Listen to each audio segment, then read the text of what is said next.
Hey there, Elon families. Did you know that Elon ranks #1 in the nation for the percentage of students that study abroad? Today we're going to meet one of the people that helps make those opportunities possible. I'm Will Robertson, Director of Parent Engagement, and today we're going to meet Allegra Laing. She's the Executive Director for Global Programming here at Elon, and she's going to tell us how her own study abroad experience helped shape her career path and how Elon helps connect students to the world. And now let's go between the oaks.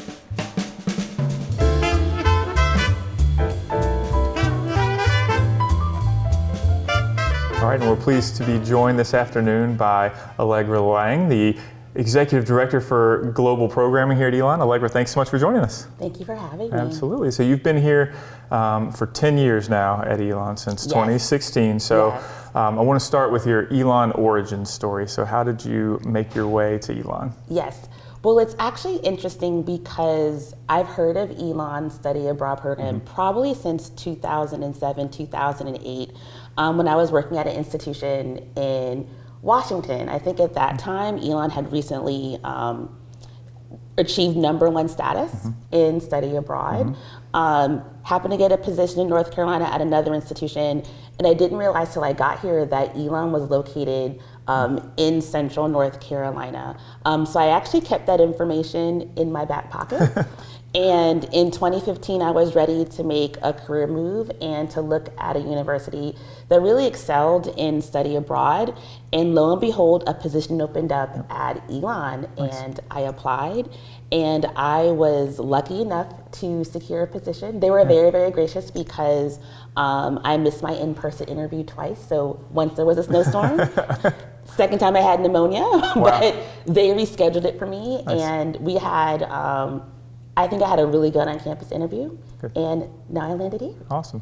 Very good. Well, tell us a little bit about how you got started in this field in study abroad. I know study abroad kind of held a special place in your heart from your own experience. So tell us about that experience and how that led to a career path. Yes. So when I was an undergraduate at Spelman College, I had the opportunity to study abroad twice. So I did a month-long faculty-led program in Martinique, and that's an island in the Caribbean. And then I did my entire junior year abroad in Strasbourg, France. And I really credit my parents to really supporting that decision for me.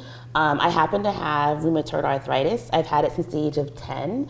And it could have been really easy for my parents to say, this is too big for you to do. I had to see a rheumatologist every 6 weeks during my experience abroad in Strasbourg.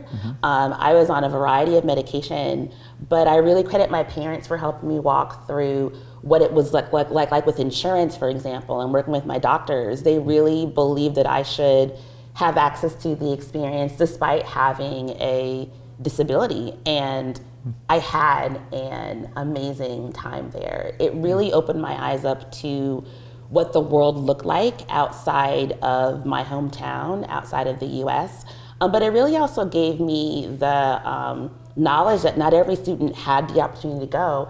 And so for me, in my career, I've really been inspired to help people that traditionally have not had the opportunity to go and that have been historically excluded from a study abroad experience. Yeah, and you mentioned earlier, Elon kind of is known for their study abroad, across the country. And so what is it about the way Elon does study abroad that separates us? What makes us different in how we do it?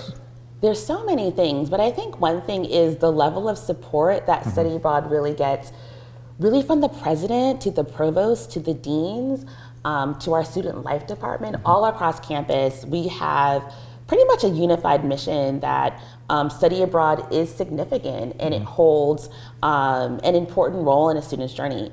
One of the reasons why I came to Elon was its mission for 100% access to global engagement, and really that commitment that every student can go, every student shouldn't have barriers that prevent them from going, which really inspires me. It's something that's not, if you look at other universities, that's not necessarily the case everywhere. In terms of what makes our study abroad program special, we have amazing faculty. Our short-term faculty-led programs really have so much depth. We go to unique locations, we study unique things, and our faculty are so committed for students to have really powerful experiences abroad. Yeah. So tell us a little bit about your specific role in the larger operation in the GC. So Executive Director of Global Programming, what exactly does that entail on a day-to-day basis? Yes, so I have the pleasure of overseeing both our semester and exchange team and our short-term programs team. It's a staff of about 6 people who are phenomenal at what they do. But I actually work mostly on policies and procedures. I work on strategic visioning as well as inclusive excellence. Because I really like students, I actually still have an advising portfolio. So I advise for semester programs on the continent of Africa and in the Middle East. I did start off as a study abroad coordinator, so it was just hard for me to let go of having that face-to-face interaction with students. Yeah, and you mentioned a little bit earlier about how the impact that going abroad had on your personal experience. Why do you think it's so important for students, and why is it such an important thing for Elon students to get that opportunity while they're still in school? There really is nothing like being able to step out of your own cultural context and be put in a situation where it's unfamiliar for you to really get the opportunity to grow. And so students really have a chance to gain independence, to gain confidence, to make new friends in other parts of the world, to see different perspectives, and to really have a passionate love of lifelong learning. My intercultural experiences are things that to this day I still reflect on. And there's certain things that are now I'm just beginning to understand about my study abroad experience. Yeah. So most of the people watching this will be parents of current Elon students. What would you say to them if their student is a freshman or a sophomore or thinking about studying abroad and don't really know what they want to do? What sort of resources are out there, or what can parents do to kind of encourage their students along their path?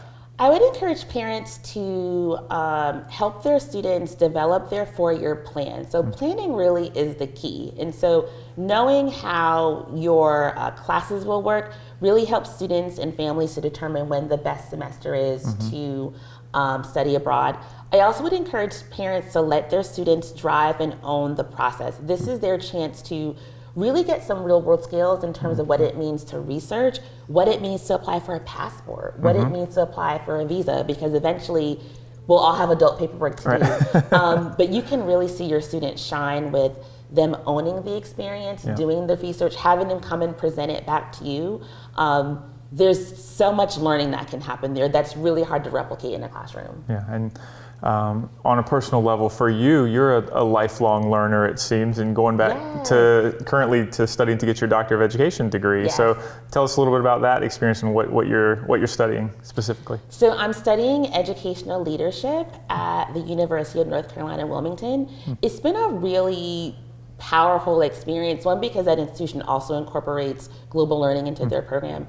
But I'm learning a lot about like student development, student outcomes, and what it means to support students on a deeper level. My long-term goal is to be a senior international officer, the chief international officer that basically facilitates campus-wide internationalization.